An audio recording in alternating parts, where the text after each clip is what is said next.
وأيقظنا وأحيانا بعد مماتنا أشهد أن لا إله إلا الله وأشهد أن محمدا عبده ورسوله اللهم صل وسلم وبارك على سيد الوجود سيد القومين سيدنا أحمد سيدنا محمد وعلى آله والمهدي خليفته وسلم. Bapak Ibu yang dimuliakan Allah, yang diberkahi Allah, Nabi Sallallahu Alaihi Wasallam selalu mengabsen sahabatnya, sehingga satu kali Sayyidina Ali tidak muncul di saat subuh. Maka beliau bertanya, "Aina Ali?" Di mana Ali? Maka para sahabat mengatakan, "Matanya sedang sakit wahai Rasulullah." Maka Nabi SAW pun datang ke rumahnya. Ternyata benar mata beliau lagi sakit. Maka disembur oleh Rasulullah SAW dengan air ludahnya. Namun air ludah Rasulullah beda dengan air ludah kita. Air ludah kita makan jengkol, makan pete, rasanya berubah, baunya pun berbeda. Baginda Nabi Muhammad SAW menganggap bahwa orang yang dapat berkah hidupnya, orang yang memulai bangun subuh, yang mulai dengan berjamaah di masjid, itu keberkahan yang berlipat. Semoga yang hadir pagi ini diberkahi oleh Allah SWT. Saya yakin yang hadir ini punya pekerjaan nanti, ya, tapi menyempatkan pagi hari sebelum bekerja untuk mengisi kolbunya. Insya Allah ini pertanda kolbunya hidup. Semoga ini juga pertanda kolbunya sehat. Kolbu itu di dalam Al-Quran dibagi 3. Ada kolbu muttaqin, hudal lil muttaqin. Ini kolbu yang di dalamnya ada hidayah. Kolbu seperti ini tidak ada keraguan kepada Alkitab dan Sunnah. Percaya kepada yang gaib, menunaikan ibadah dengan semampunya, dan meyakini bahwa hanya Allah lah sang maha pemberi rezeki yang mutlak. Wa mimma razaqnahum yunfikun. Rezeki itu jatahnya sudah ada, tinggal mau jemput. Dan cara menjemputnya tentu beda-beda. Ada orang yang menjemputnya berangkat pagi pulang sore. Ada yang cuma duduk-duduk di rumah, duitnya ngalir terus. Ada yang harus banting tulang, badan sudah hancur tapi tidak kunjung juga dapat, ya. Karena cara dia menjemputnya tidak sesuai. Saya doakan apapun keadaan kita, semoga itu dalam berkah dari Allah Subhanahu wa taala. Keberkahan itu hanya diyakini oleh orang-orang yang muttaqin, yang percaya dan hatinya ada nur yakin. Maka disebut muqinun. Mereka ini orang-orang yang yakin, orang-orang yang penuh keyakinan. Ini disebut qalbul muttaqin. Qalbu apa? Qalbu ini qalbu yang sehat. Makanannya qalbu itu Quran. Isi Quran hudal linnas, hidayah. Bukan lip sync, bukan gaya-gayaan, mau sholat diputer, itu namanya cuma ingat-ingetin. Bukan mushaf itu saja dibawa kemana-mana, bukan. Tapi ketika dia menghayati isinya. Maka jangan terlalu nafsu baca Quran. Baca Quran itu dengan ketenangan kalbu. Baca Quran jangan nafsu, cepat-cepat khatam. Membacanya penuh dengan penghayatan, ya. Semoga di masjid ini nanti ada majelis tafsir Quran berdasarkan kitab-kitab yang sahih, kitab-kitab yang ditulis oleh para ulama ahli tafsir. Enggak usah banyak-banyak, 1 ayat 2 ayat, tapi jalan terus. Karena Nabi mengatakan makommu nanti di surga adalah di akhir ayat yang engkau baca dan pelajari. Nanti kita terakhir bacanya apa, disitulah makom terakhirnya. Ya. Percaya nggak tuh? Percaya, ya. Apa kata Allah? Irqi, naiklah kamu. Makomnya naik terus, satu ayat beda dengan orang di samping, itu udah ibarat langit satu dengan langit dua makomnya.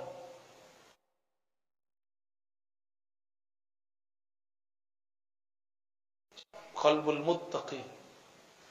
Ada yang kedua, qalbul kafirin, qalbu orang-orang yang kafir.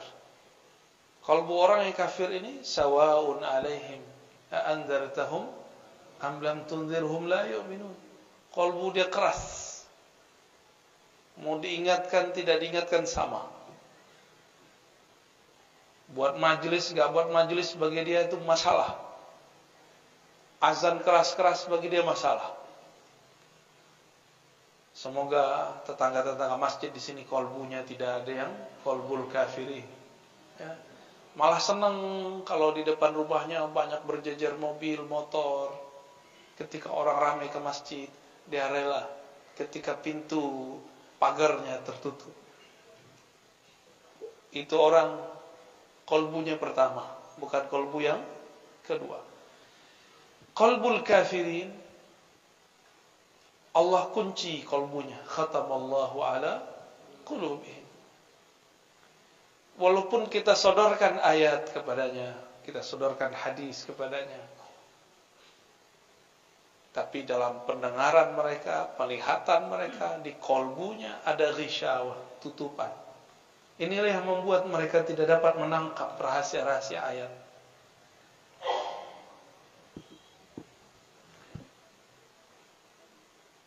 Namun ada kolbu yang lebih gawat lagi, namanya kolbul munafiqin.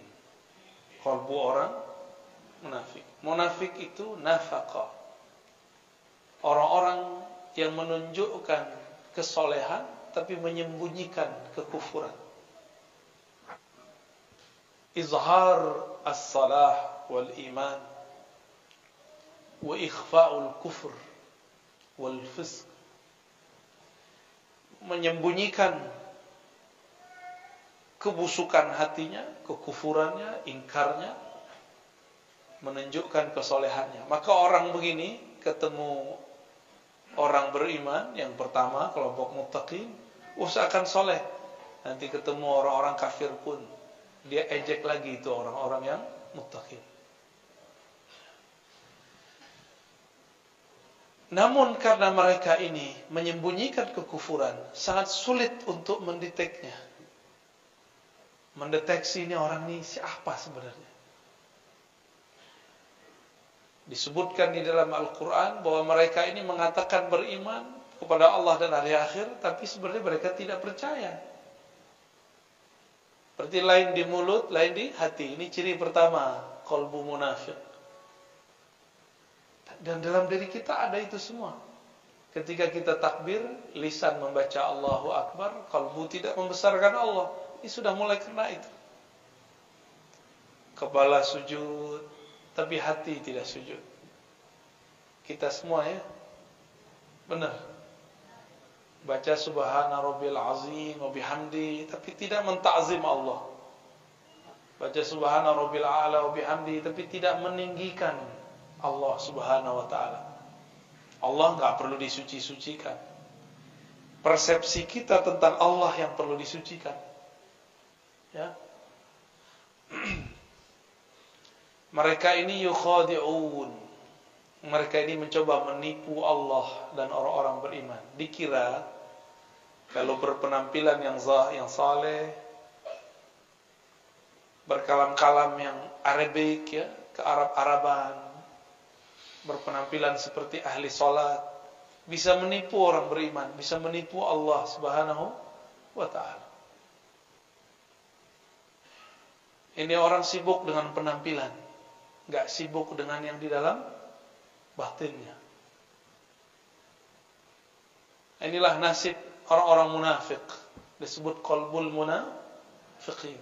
Qalbu munafik itu dikatakan dalam Al-Quran, fi qulubihim marad. Di kalbu mereka ada penyakit-penyakit. Ayat ini menunjukkan bahwa penyakit itu tidak hanya yang zahir, penyakit pala. Kalau Bapak Ibu ini penyakit kantong ya, ngomong sama dia duit aja isi otaknya. Apa kabar? Apa kabar? Wah, dompet kurang. Omongannya duit. Kapan ngomongin Allah? Ada lagi ngomonginnya kawin. Kapan membicarakan Allah Subhanahu wa ta'ala? Maka disebutkan dalam ayat lain, wala yazkurunallaha illa qalila. Munafik itu kalbunya tidak ingat, tidak sebut Allah kecuali sedikit. Penampilan soleh, tapi kalau ngomong politik, kebencian isinya. Enggak ingat Allah Subhanahu wa ta'ala. Mereka lah yang merusak dulu, merusak di zaman Rasulullah sallallahu alaihi wasallam. Mereka tidak punya tempat di sisi Rasul sallallahu alaihi wasallam. Maka mereka membuat masjid baru, tandingan masjid Nabi, masjid Dirar, masjid yang ingin merusak barisan umat Islam. Masjid tandingan. Tapi ketika mereka makar, Allah pun bermakar. Karena makar itu dibuat oleh hamba Allah. Si hamba tunduk kepada Allah Subhanahu wa ta'ala. Ketika mereka makar, apa yang terjadi? Allah pun menyusun skenario sendiri. Tiba-tiba Rasulullah mengirim Ibnu Malik untuk nyamar jadi orang munafik. Satu kali Nabi SAW diundang oleh beberapa sahabat untuk makan di rumahnya. Ketika giliran sampai di seorang sahabat, Nabi diminta sholat di rumahnya. Ternyata ini rumah baru diresmikan. Itulah dalil kalau kita baru naik rumah, diundang ulama, guru ngaji, sholat di situ. Sholat sunnah atau sholat apapun. Itu bukan bid'ah ya. Nggak tahu, tanya aja dalilnya. Jangan bilang bid'ah mulu ya. Apa istilah orang sini? Kalau rumah baru kita huni itu apa?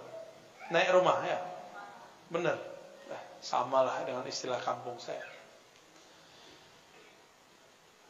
Makanlah Nabi SAW di sana.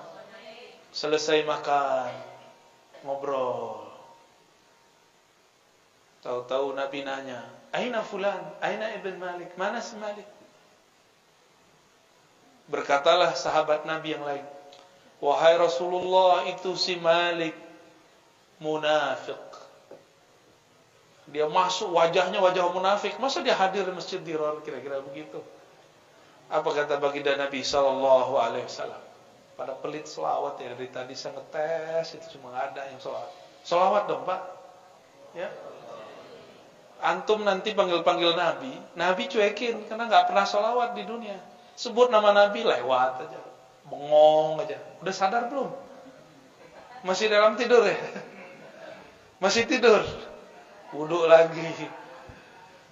Nabi sallallahu alaihi wasallam ketika beliau bertanya, di mana Malik Ibnu Malik? Jawaban para sahabat radhiyallahu ta'ala anhum, dia munafik wahai Rasulullah. Lalu Nabi sallallahu alaihi wasallam mengatakan, jangan kamu katakan dia munafik. Kenapa? Li'annahu, karena dia berkata la ilaha illallah Muhammadun Rasulullah. Dari kalbunya dia baca. Jadi Nabi ini melarang orang kalau sudah syahadat terus kita tuduh, itu dilarang. Cuma karena beda masjid, apalagi beda partai, apalagi nanti beda coblosan, itu nggak ada urusan antara munafik dan tidak munafik. Di partai manapun ada orang munafik, ada orang mukmin, ada mukhlis, ada yang bermuka 3, bermuka 2, ada yang muka 1, ada lengkap semua. Bisa jadi orang yang dituduh itu bukanlah seperti yang dituduhkan kepadanya. Nabi SAW membersihkan nama sahabat ini. ternyata itu orang adalah orangnya Nabi, disisipkan kepada orang munafikin. Jadi tenang aja, katanya corona ini buatan-buatannya mereka ya, biarin, tenang aja. Emang Allah tidur? La ta'khudhuhu sinatu wala naum. Allah tidak pernah tidur, ngantuk.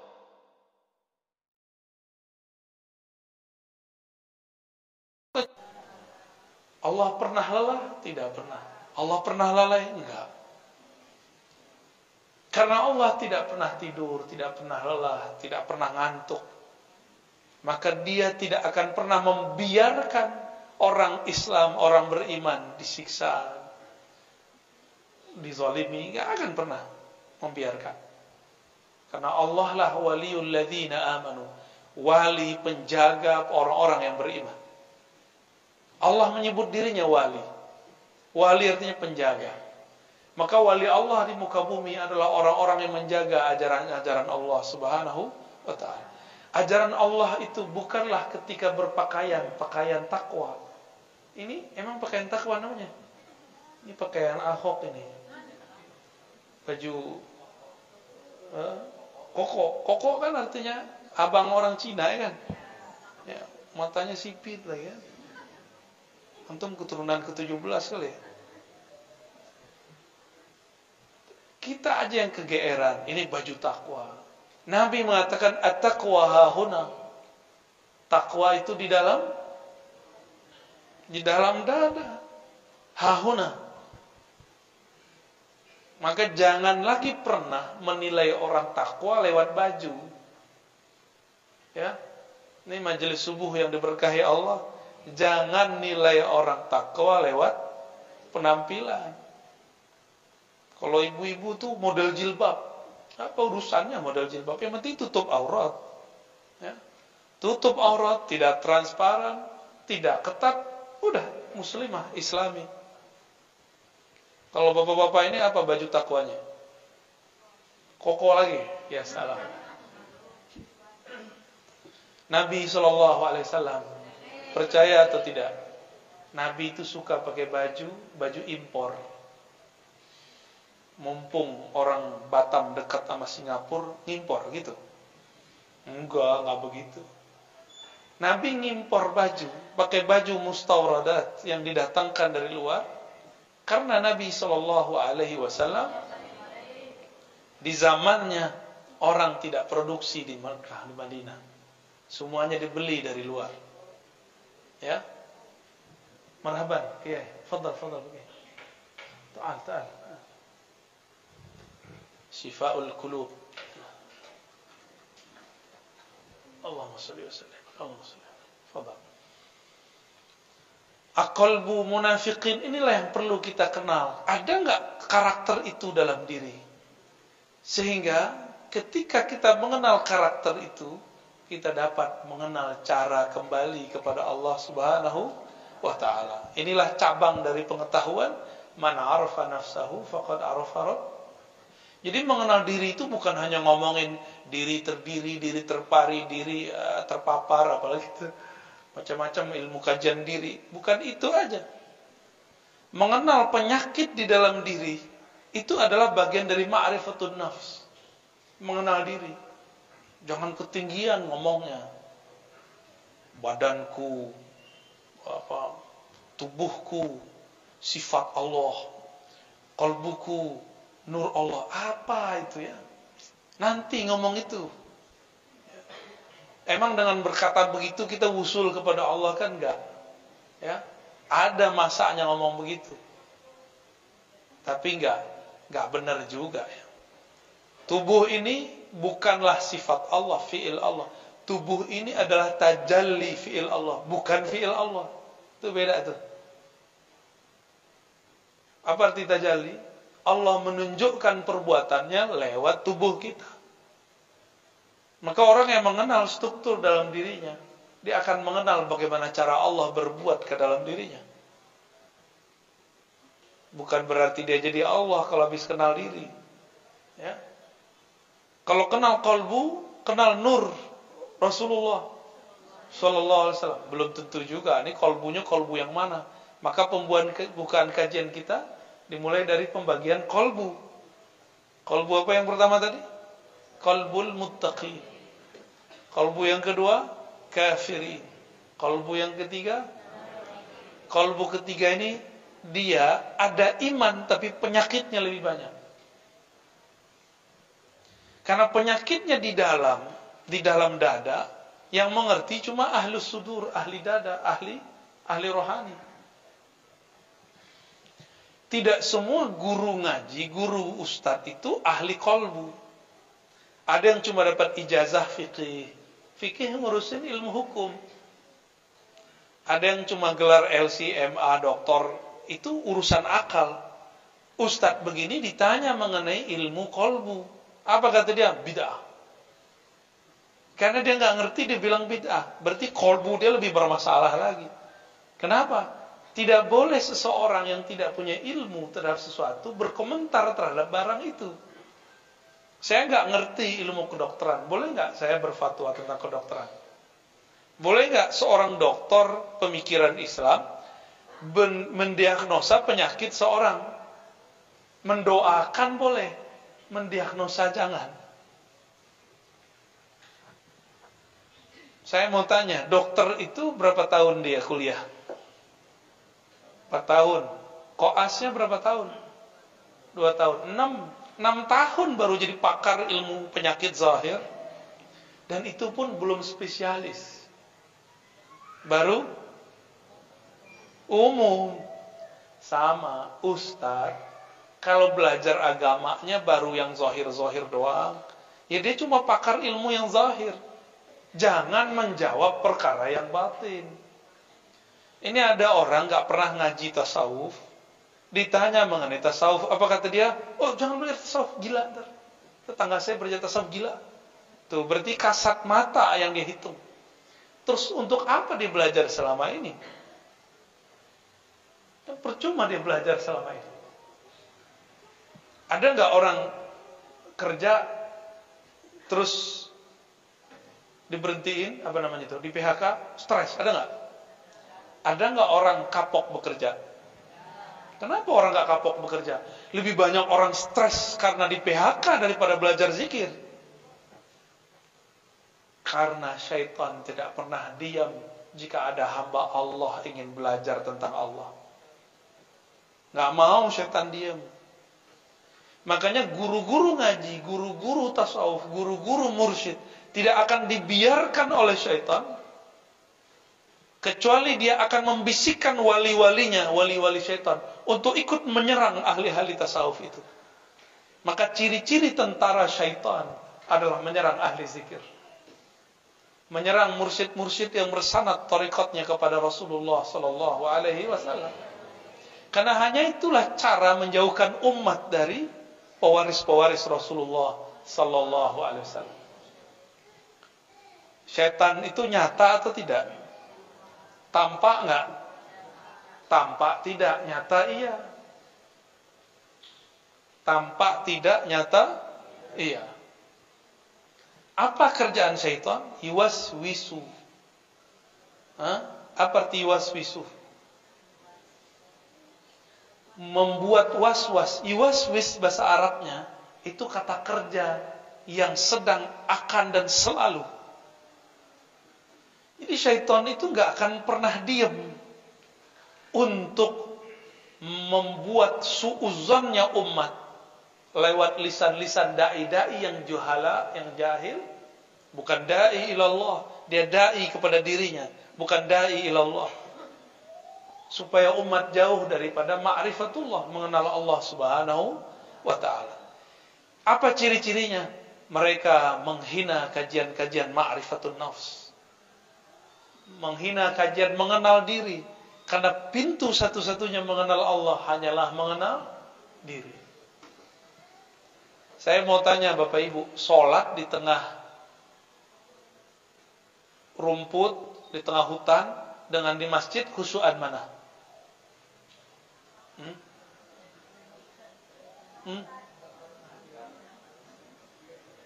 Sholat, ada gemercik air, tambah khusyuk nggak? Iya apa enggak? Iya. Ya udah guyur aja ke rumahnya tiap hari. Kawan kita pengen sholat khusyuk. Maka kata gurunya, sholatlah di tengah bunyi alam. Maka dia carilah batu di tengah sungai, biar gemercik air. Tahu-tahu ada ular.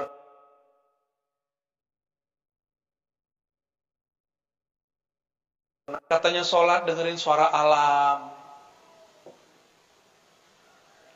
Dengerin suara alam. Dia kira kalau dengerin suara-suara begitu bisa khusyuk.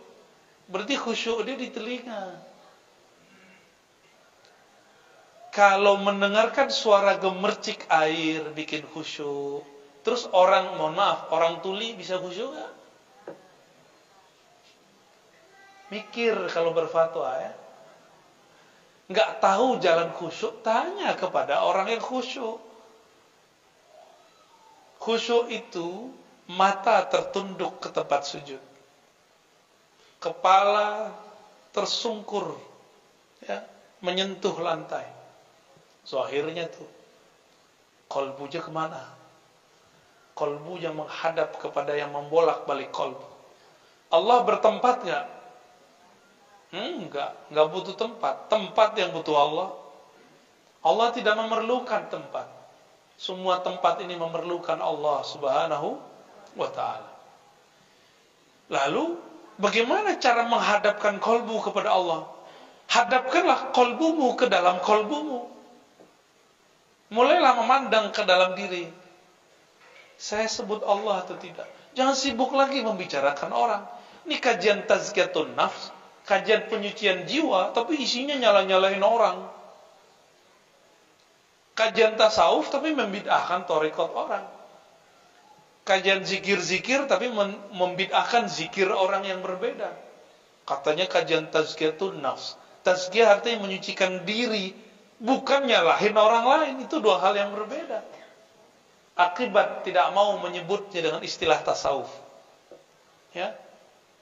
Jadi nggak usah malu ya para ustadz. Kajian kita kajian tasawuf, sebut istilah tasawuf.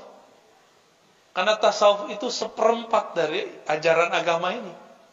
Pertama bab akidah, yang kedua bab al-Islam tentang fikih, yang ketiga bab tasawuf, yang terakhir bab akhir zaman.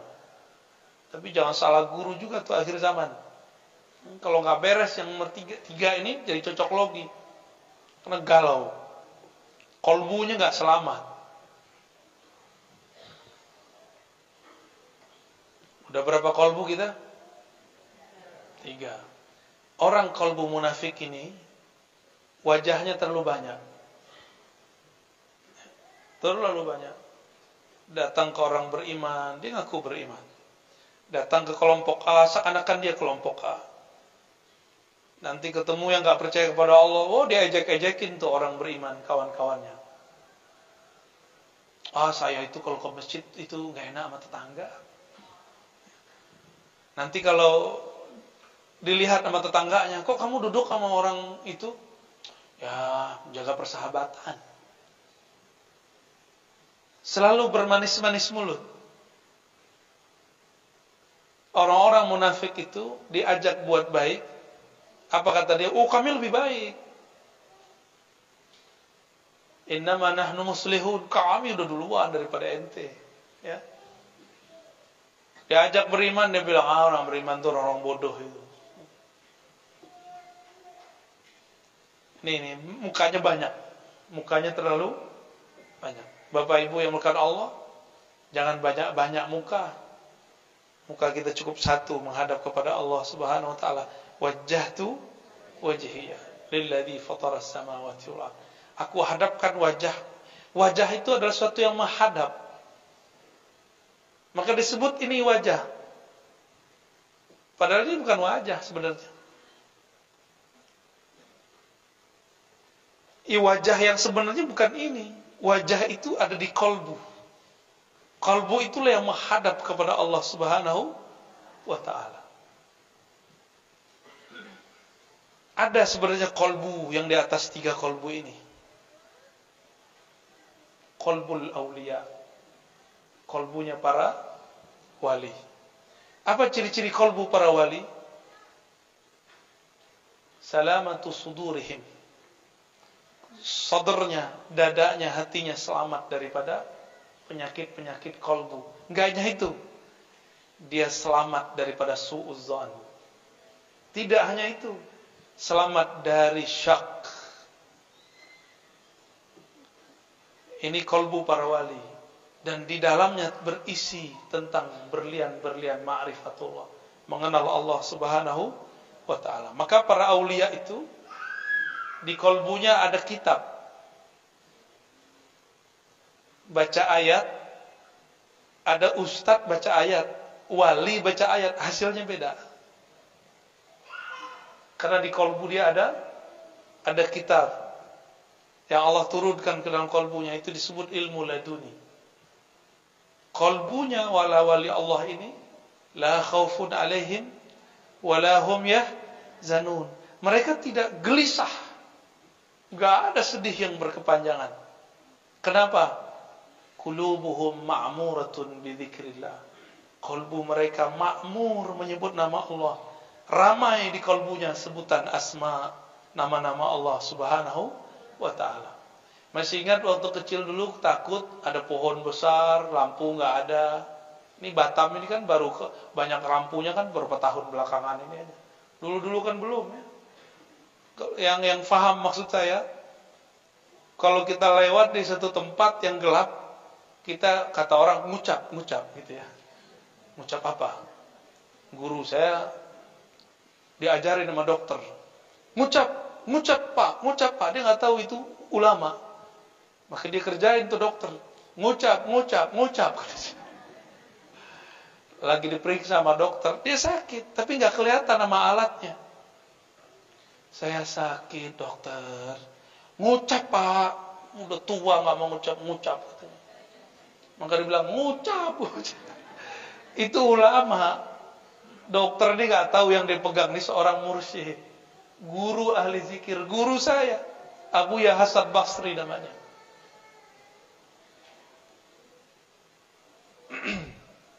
Ya kadang-kadang kita menggarami laut. Nah ini kadang-kadang nggak nyadar juga ya. Di depan saya laut apa nih? Kolam. Jangan comberan.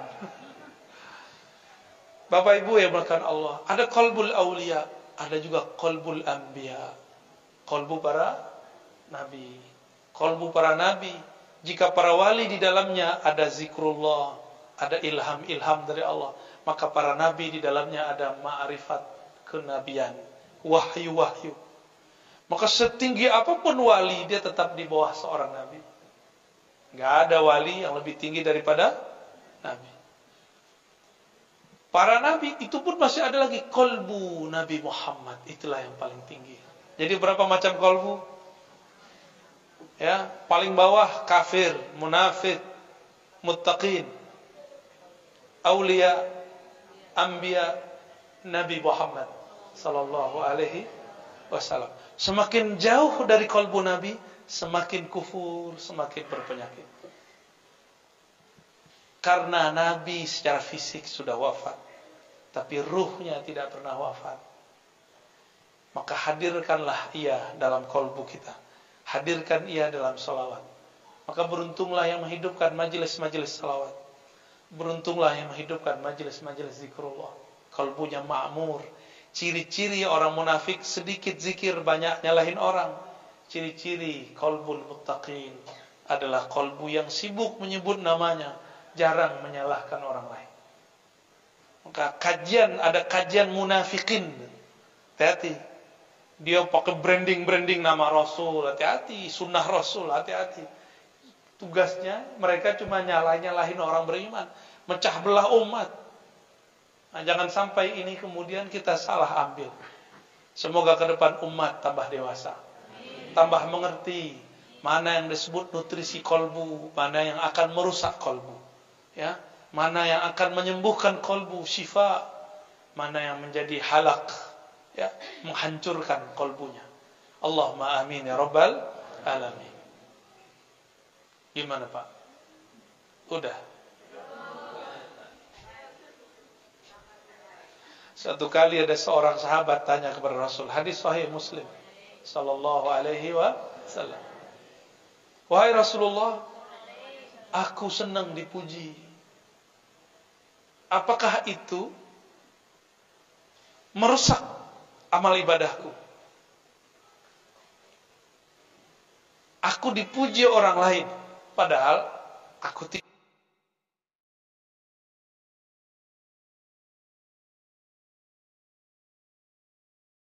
senang nggak? Tuh berarti senang dipuji. Ya. Jangankan antum, itu kiai samping saya aja begitu kok. Itu normal, sisi manusiawi. Kalau enggak manusia. Tapi kita enggak niat mau dipuji, ini bedanya, ya. Bedanya apa? Posting biar ada yang like. Itu bahaya tuh. Posting aja, share aja. Tapi jangan niat mau dipuji. Dua hal yang beda. Apa kata Nabi Muhammad sallallahu alaihi wasallam? Itu adalah keridhaan yang Allah dahulukan, yang Allah kabarkan lebih awal.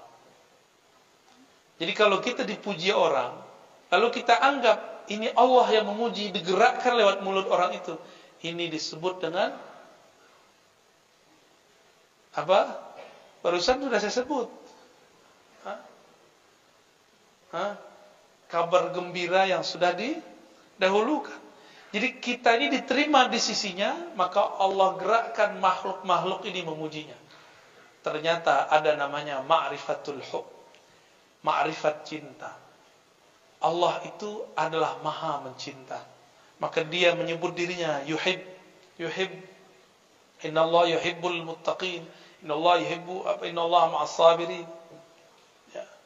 Innallaha, gimana lagi ayatnya?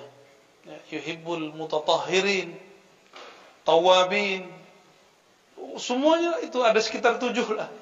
Kata cinta. Allah menyebutkan kata cinta sebagai kata kunci tentang dirinya. Kalau saya mencintai seseorang, itu saya memerlukan perhatian dia. Saya butuh dia. Tapi kalau Allah cinta seseorang, itu Allah sedang memberikan anugerah kepadanya. Allah tidak butuh dia. Allah tidak memerlukan dia. Ini beda cinta kita dan cinta Allah Subhanahu wa taala. Kita mencintai pasangan karena kita butuh perhatian dia, layanan dia. Tapi Allah cinta hambanya, tidak memerlukan mereka. Allah Subhanahu wa taala mengabarkan kepada Nabi Muhammad sallallahu alaihi wasallam,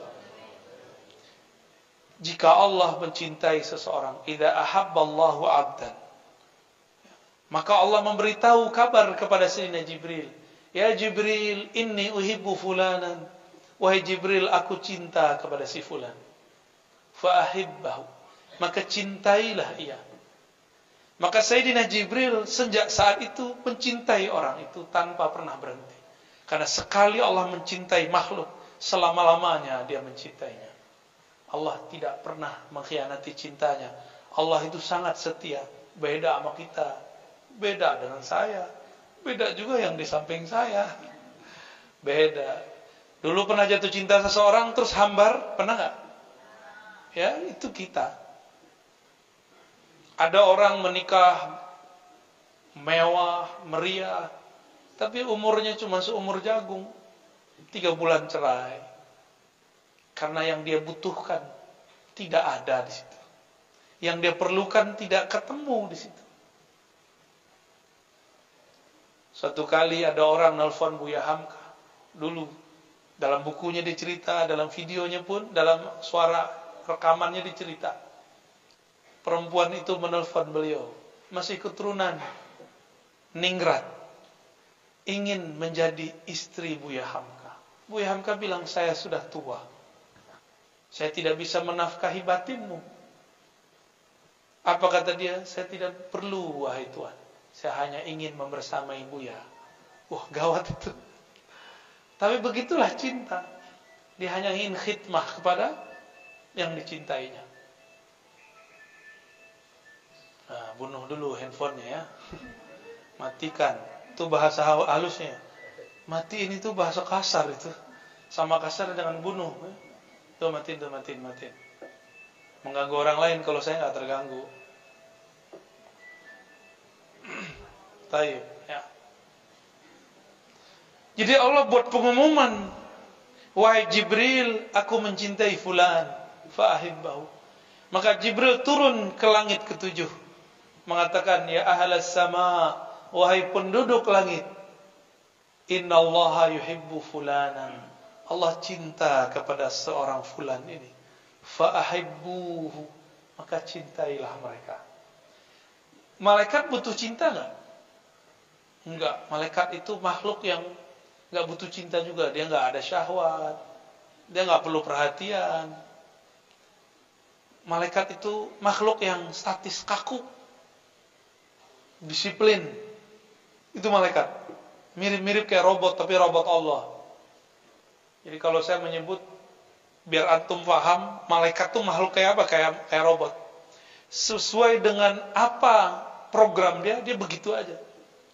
Begitu aja, gak bisa dirubah-rubah. Maka semua malaikat dari langit ke-7, langit ke-6, sampai ke langit pertama mengatakan, inni uhibbu fulanan. Aku cinta kepada fulan karena Allah cinta kepadanya. Inilah yang disebut viral di langit. Ya, terkenal di langit, enggak sembarang-sembarangan itu. Terkenal di langit belum tentu terkenal di bumi. Namanya harum di langit. Kenapa? Karena dia sebut-sebut nama Allah. Tapi biasanya kalau sudah viral di langit, dia adalah orang yang memviralkan Allah di bumi. Orang-orang yang memperjuangkan agama Allah di bumi, Allah viralkan dia di langit. Nama-nama dia disebut. Inilah yang dikatakan dalam surat Ghafir, bahwa para malaikat memintakan ampun, yastaghfiruna lillazina amanu. Mereka memohonkan ampun untuk orang-orang yang beriman di bumi. Semoga nama yang hadir pagi ini termasuk disebut di sana. Amin ya rabbal alamin.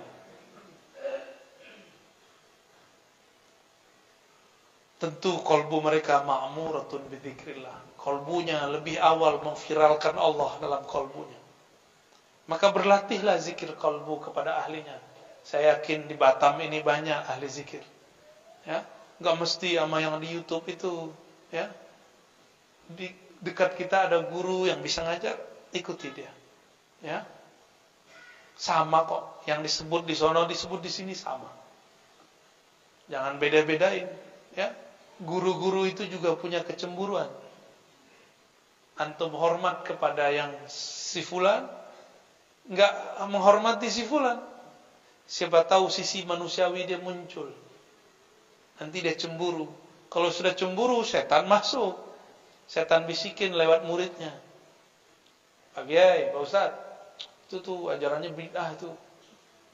Wah, mulai konflik. Terjadilah konflik antara ustaz dengan ustaz.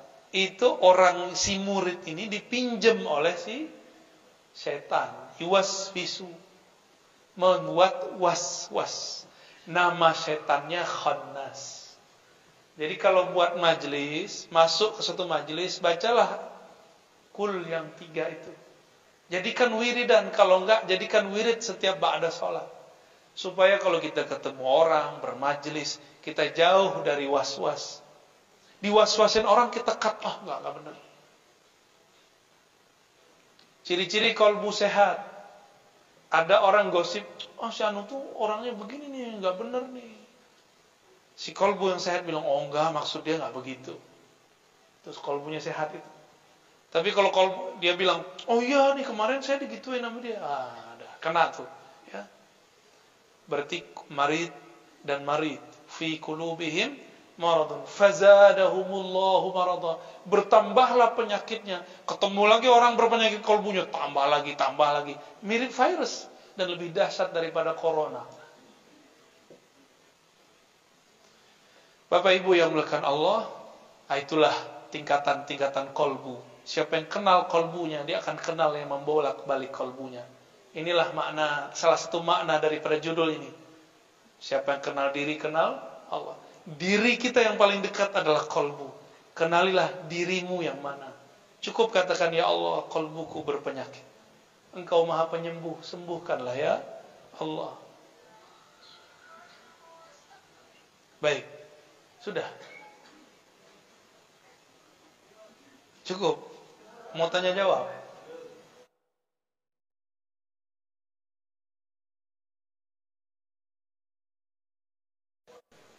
Nah, pakai kertas kalau mau ya. Karena ini orang Melayu itu negeri kata-kata.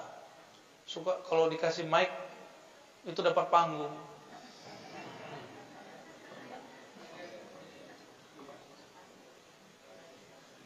Nah, silakan ditulis. Yang ditanyakan yang penting-penting, yang nggak penting nggak usah ditanyakan ya.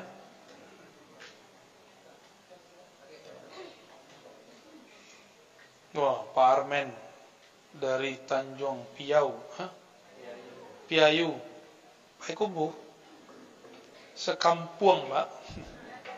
Bolehkah Buya mengijazahkan sholawat Al-Mahdi? Sholawat yang mana itu Pak? Sholawat yang saya ijazahkan itu namanya sholawat ahadiyah. Di situ tertulis Al-Mahdi. Coba sama-sama baca. Allahumma ya ahad. Ya Allah yang Maha Esa. Salli ala Ahmad. Sampaikan salam kami kepada Nabi kami Ahmad. Allahumma ya ahad. Salli ala Muhammad. Yang Maha Esa ya Allah. Sampaikan rindu kami kepada Nabi Muhammad.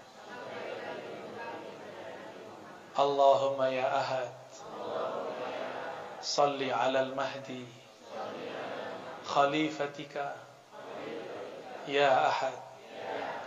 Ya Allah ya Maha Esa.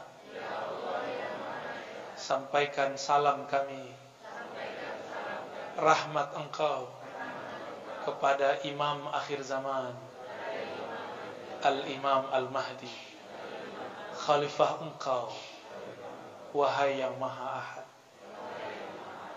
Saya ijazahkan siapapun yang mengamalkan itu ya. Afdolnya pagi diamalkan 100, kalau tidak ya 10, kalau enggak ya sekali. Karena itu peta ma'rifat akhir zaman. Kenapa dimulai dari Ahad Ahmad, Ahad Muhammad, Ahad Al-Mahdi? Karena yang ada di kolbunya Nabi SAW mengenai ilmu ma'rifatullah Al-Ahad. Yang ada di kolbu Nabi ilmu tentang Ahmad. Yang ada di kolbu Al-Mahdi ilmu tentang Ahad dan Muhammad sallallahu alaihi wasallam. Maka Al-Mahdi nanti itu obrolannya gak jauh-jauh daripada ilmu mengenal Ahad, mengenal Ahmad, mengenal Muhammad sallallahu alaihi.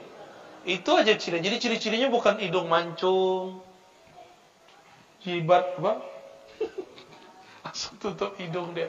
Emang antum hidungnya mancung? Kalau di hadis hidungnya mancung, jidatnya lebar. Itu setelah diislah, kelihatan semuanya. Sebelum diislah, betapa banyak zuriat Nabi hidungnya mancung, jidatnya lebar. Yang enggak zuriat Nabi juga banyak. Ada orang datang ke saya ngaku Imam Mahdi, cuma karena jidatnya lebar, hidungnya agak mancungan dikit. Tapi kalau saya hitung-hitung dari samping mancungan saya juga sih. Langsung kita ngomong, ente kalau standar Mahdi itu ke jidat lebar, hidung mancung, mancungan habaib, mancungan orang Arab, mancungan orang-orang Eropa. Hadis itu kan riwayat ahli hadis. Ahli hadis hanya meriwayatkan yang empirik. Apa arti empirik? Yang zahir-zahir. Yang meriwayatkan di balik itu siapa? Itu ulama yang takut kepada Allah. Al-arifuna billah.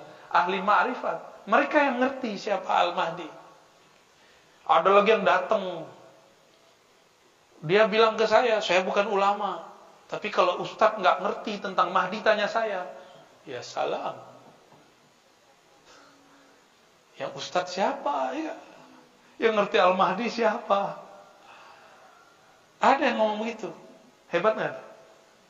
Ya, cuma lewat mimpi-mimpi doang dia percaya Al-Mahdi. Apakah zikir Allah atau hu boleh diamalkan tanpa talqin dari guru? Nggak boleh. Harus pakai guru. Zikir Allah itu zikir sudah zikir, kalau versi kedokteran harus dengan resep dokter. Kalau nggak pakai dosis dari dokter, takut overdosis. Dan saya sudah banyak ketemu lancang ngamalin zikrullah tapi nggak lewat ahlullah. Maling namanya. Nyuri ilmu lewat YouTube. Dulu jangankan lewat YouTube, orang ngaji dalam masjid, kita nguping lewat jendela, itu haram diamalkan. Nggak boleh. Itu nyuri namanya. Hadir, harus hadir. Karena yang diberkahi itu orang yang hadir. Orang yang hadir itu dia sudah menghancurkan egonya. Kayak Kiai ini kan udah menghancurkan egonya, duduk di bawah saya itu udah hancur egonya sudah. Tapi setan bilang lagi, ente hebat, ego mau bisa diatur. Setan itu dia berbintang-bintang. Ada setan ego. Ada setan kalau ego sudah hancur, dia muncul lagi, itu bintangnya 3 tuh. Nah, dia masuk ke dalam sir. Dia pelototin terus.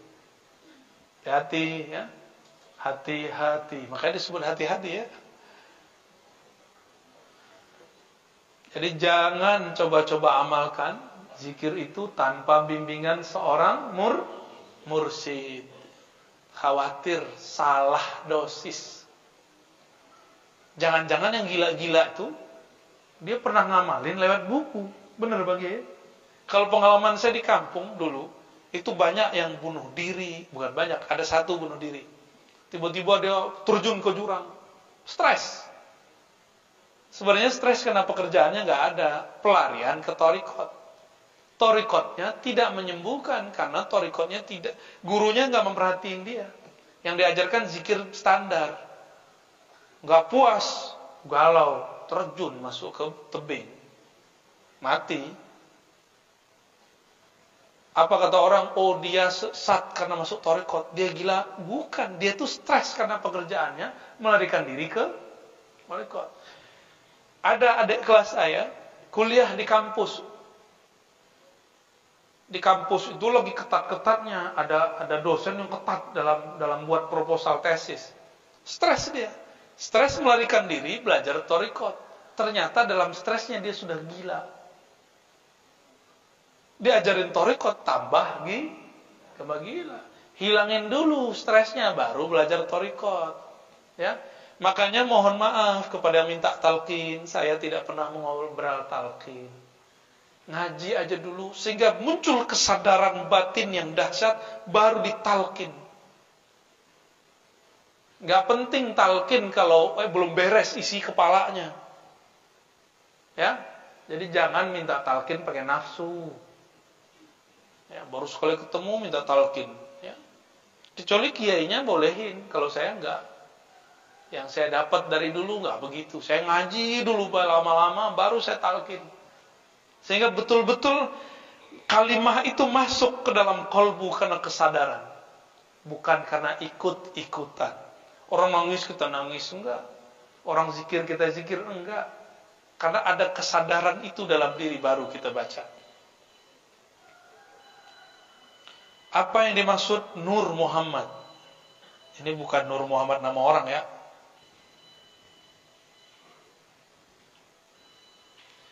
Nur Muhammad sebenarnya Nur Muhammad itu saya jelaskan apa sebenarnya Nur Muhammad. Allah Ahad menghembuskan hembusan pertamanya disebut dengan Ahmad.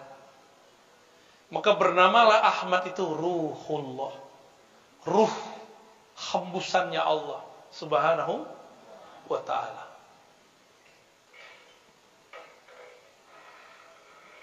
Udah? Paham? Yang nggak ikut nggak dapat bagian berarti. Ya. Ruh Ahmad. Ruh Ahmad disebut ruhullah.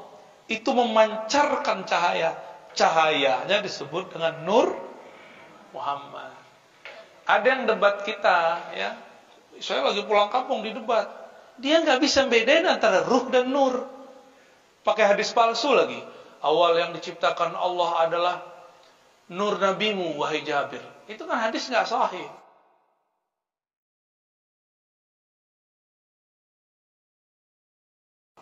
Nur ya nur, ruh ya ruh. Nggak ngerti nanya, jangan debat dulu. Ini udah debat aja, ya. Naik lagi tangannya begini, ya. Oh, berarti yang nanya itu bukan sisi nurnya, tapi zulmaniyah dalam dirinya.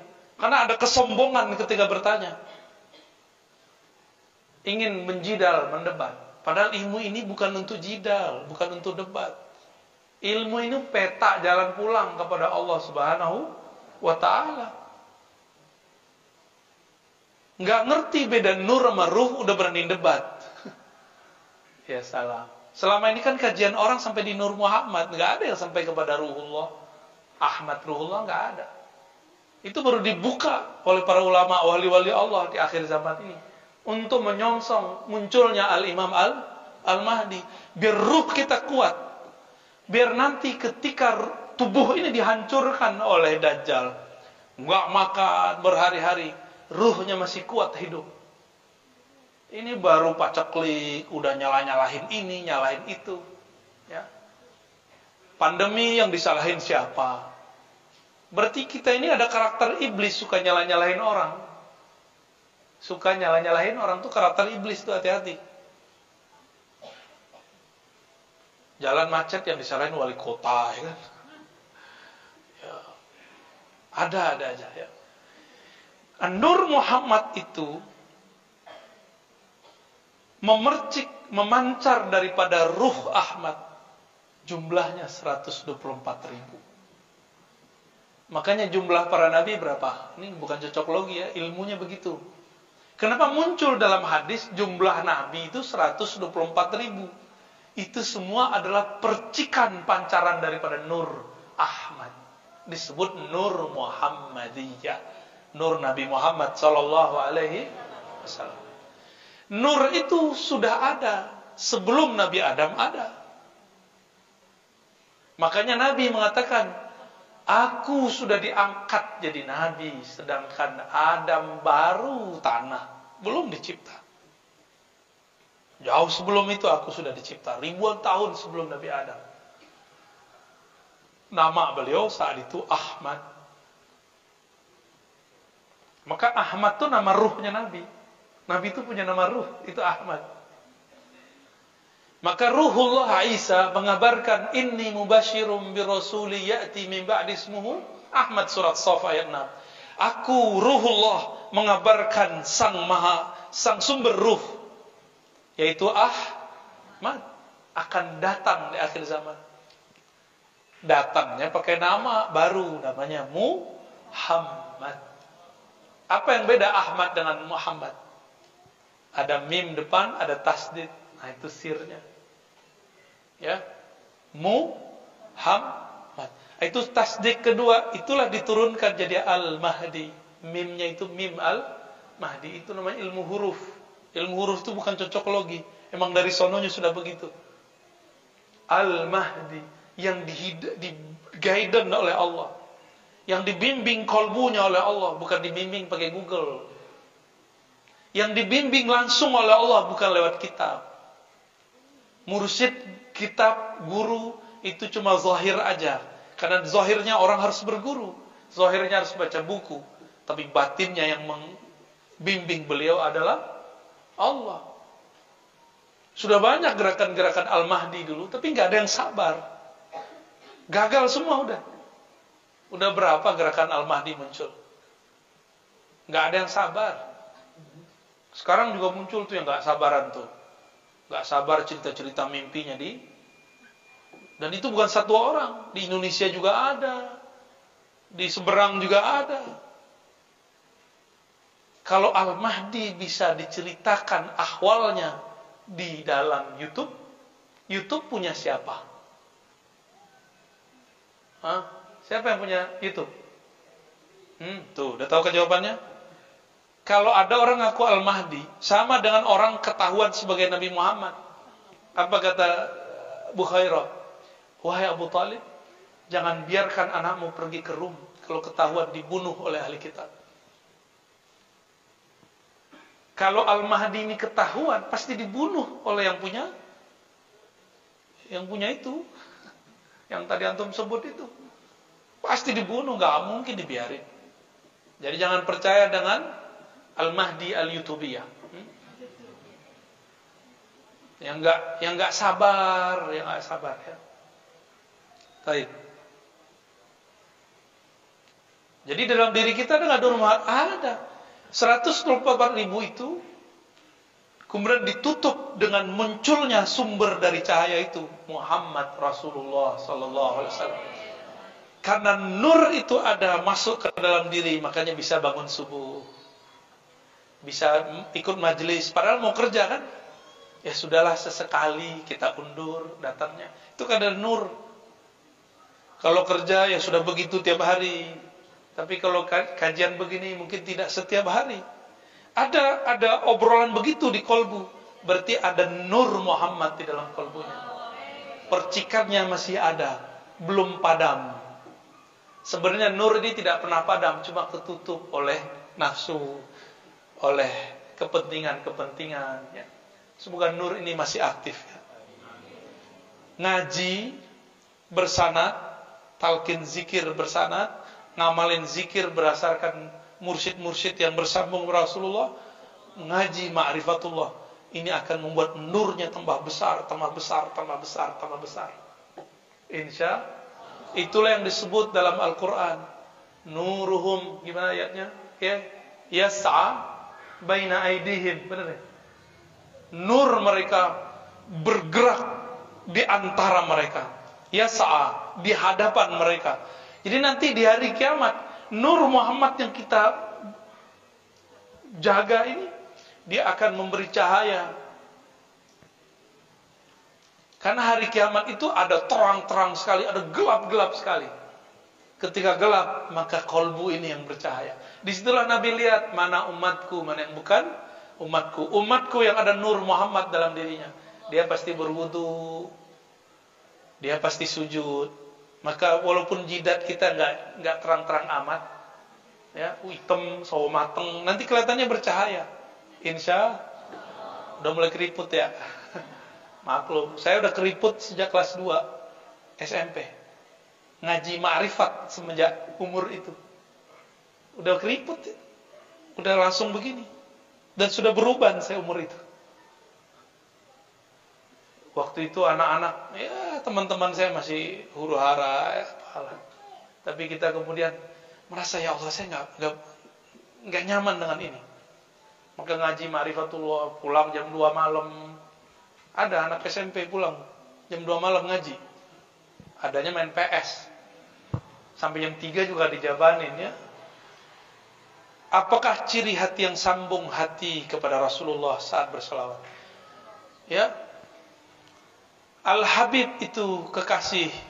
Iza zukhira, jika disebut, maka kolbu sang kekasih tamilu. Kullul kulub ilal habibi tamilu. Setiap kolbu kepada kekasihnya pasti dia cenderung. Ketahuilah ciri-ciri di dalam kolbunya ada cinta. Jika disebut namanya, maka berkaca-kacalah matanya, merindinglah bulu romanya, berdesirlah jantungnya. Jauh pun dia kejar, dekat pun dia pertahankan. Itulah ciri-ciri orang sudah cinta. Cinta kepada Rasulullah sallallahu alaihi wasallam. Rasulullah itu masih punya pewaris, nasabnya dan ulama-ulamanya. Maka sambutlah mereka. Itulah dasarnya kenapa kita kalau ada ulama datang kita sambut dengan mahalul. Bukan karena dia, tapi karena yang membuat dia seperti itu siapa? Rasulullah SAW. Kata Rasulullah, ahibbu ahla baiti hubban li, cintai hormati keturunanku, pewarisku. Ada dua tuh, keturunan, pewaris, itu makna ahla bait. Nasabnya, lalu pewaris ilmunya. Mereka disebut ahlu baitin Nabi dalam ilmu hakikat. Ya, mereka datang, kita hormat bukan karena mereka, tapi hubban li, karena kalian ta'zim, cinta kepadaku. Karena ada nur ilmu Nabi pada diri mereka, kita hormat kepada mereka. Bukan karena pakai rida begini, pakai selendang begini, bukan.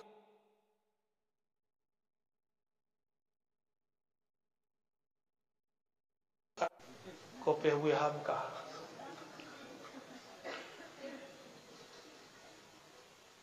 Kok kemana-mana perginya? Udah ya? Oh, ada lagi satu lagi terakhir. Ruhul Jihad. Ini namanya apa nih? Namanya Ruhul Jihad. Masya Allah. Minta ijazah ilmu-ilmu yang disampaikan yang ada di YouTube agar musalsal. Sahih, bagus. Emang begitu, kalau orang sudah dapat ilmu, sudah baca buku, ingin minta diridhokan, dihalalkan ilmunya. Dengan ini siapapun yang hadir, saya izinkan untuk menikmati, menyerap, mengamalkan kajian-kajian yang ada di YouTube. Tapi dari channel yang resmi. Kalau yang lain saya nggak tahu, dipotong-potong, ya. Ya, saya sebenarnya nggak punya channel, belum punya channel. Banyak yang ngajak, ayo buat dong official Ar-Razi Hasim. Takut nanti saya tamak sama duit YouTube. Takutnya begitu, tapi udah banyak yang ngajak. Nanti kita lihatlah, kalau ada perubahan-perubahan, kalau perlu dibuat kita buat. Tapi selama ini yang kita izinkan, ya, mahasiswa saya, santri-santri, itu ada di Ribat Nauraniyah. Ada juga Cafe Rumi, ya. Ribat Nauraniyah, ya. Sengaja namanya nggak mudah-mudah, biar yang dapat itu memang orang-orang yang serius nyari. Ya, kita nggak butuh-butuh amat sama follower, viewer, nggak. Kita cuma pengen cek orang tertarik kajian ma'rifat berapa orang sih. Ternyata di akhir zaman tambah banyak. Ya, beberapa ada yang saya izinkan, ya. Ada beberapa yang Bapak Ibu tonton tuh beberapa saya izinkan. Yang dengan syarat jangan potong yang berlebihan. Jangan ngasih quote-quote, kata-kata thumbnail yang aneh-aneh. Di luar itu nggak jaminan saya, ya. Baik. Sudah. Pas sudah. Udah suruh kan? Saya yakin Bapak Ibu ada pekerjaan. Semoga pekerjaannya diberkahi oleh Allah. Karena paginya dimulai dengan al-barakatul li ummati fi bukuriha, ngaji, mengenal Rasul sallallahu alaihi wasallam, mengenal Allah, mengenal diri. Semoga yang hadir ditakdirkan nanti masuk surga. Amin. Kami, kita semua, semoga kita ditakdirkan memandang keindahan wajah Rasulullah sallallahu alaihi wasallam. Diizinkan memandang wajah Allah Subhanahu wa taala. Allahumma ya Allah ya Rahman ya Rahim. Wajahmu terlalu mulia untuk kami pandang, tapi Engkau ingin juga dipandang. Engkau yang pantas dipandang. Izinkan kami ya Allah untuk pantas memandang wajahmu. Ya Rabb, kalbu kami kosong dari namamu. Famla' qulubana bil yaqin. Ya Allah, penuhi kalbu kami dengan keyakinan. Wamzayyin qulubana bi asma'ik. Hiasi kalbu kami dengan keindahan nama-namamu al-husna, al-asma'ul husna. Ya Allah, jiwa kami berpenyakit ya Allah. Ada emosi, ada ketidaksabaran, ada kesombongan, ada merasa lebih alim, lebih pintar. Tolong ampuni ya Allah penyakit-penyakit ini, sembuhkan ya Allah. Ya Allah, di kalbu kami ada perasaan malas ya Allah. Malas untuk istiqamah ya Allah. Malas untuk silaturahmi kepada ulama ya Allah. Malas untuk zikir pagi sore ya Allah. Malas untuk berguru kepada ahlinya ya Allah. Ya Allah, berkah kajian pagi ini. Sembuhkan penyakit malas kami. Tumbuhkan kesungguhan, tumbuhkan kedisiplinan dan istiqamah. Allahumma bihaqqi sayyidina Muhammad faj'alna minal mustahiqin bi syafaatihi al-uzma. Ya Allah, dengan kemuliaan nabimu, kekasihmu Nabi Muhammad sallallahu alaihi wasallam, jadikan kami yang hadir ini, keluarga kami, guru-guru kami, semuanya berhak mendapatkan pertolongan Rasulullah sallallahu alaihi wasallam. Allahumma hasinna hisaban yasira. Ya Allah, dengan berkah Nabi Muhammad, maka hisablah kami dengan hisab yang ringan. Allahumma ajirna minan nar. Ya Allah, siapapun yang hadir, maka bebaskan mereka dari siksa neraka. Bihaqqi la ilaha illallah Muhammadur Rasulullah, dengan keberkahan kalimah la ilaha illallah Muhammadur Rasulullah. Ya Rabb, ij'al lana khairan fi hayatina wa mamatina.